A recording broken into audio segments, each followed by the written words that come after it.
there was the year 1987 during the Basel show, what was at this time the show mondial all around the world. There was nothing as important as the Basel Fair, and there we exposed with the Academy.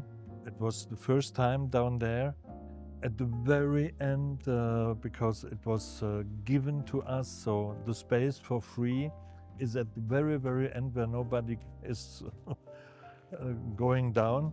In our neighborhood we had Daniel Roth with his booth, so it was a very nice surrounding. As I said, it was at the end of the fair, so we had only a few visitors, but interesting visitors, meaning we had time.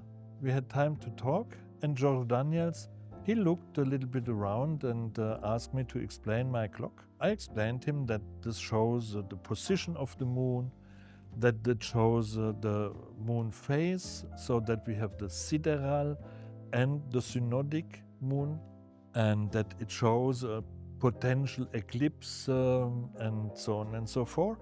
And he listened and listened, was quite fascinated, and asked, then tell me, who made the calculations for you?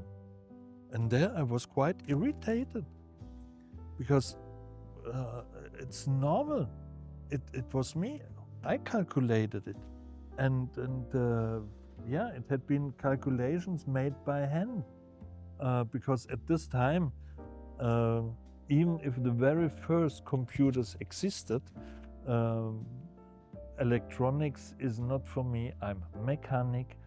Electricity, electronic, for me, it's it will stay with 7 seals, closed books, and I'm not interested in. So I made all by hand, drawings by hand, calculations by hand.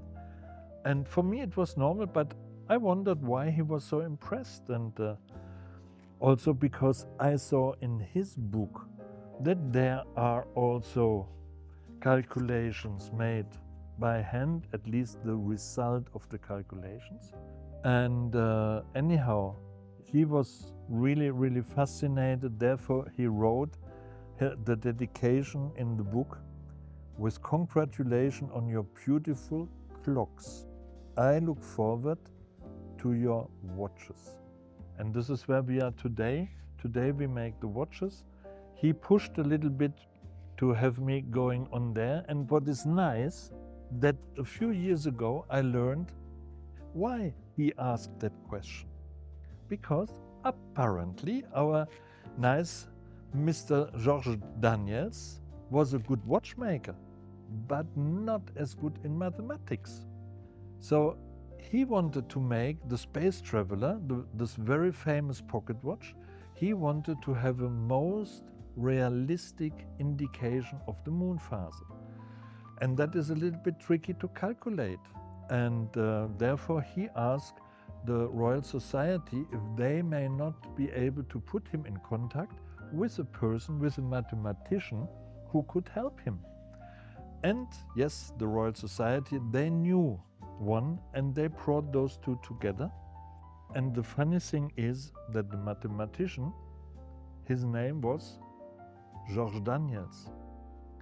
So we have two George Daniels working together on the Space Traveler, and therefore the original idea was not to call it Space Traveler, but Daniels in square. They separated. I can understand, at least I know one of those George Daniels, and he was a bit hard-headed.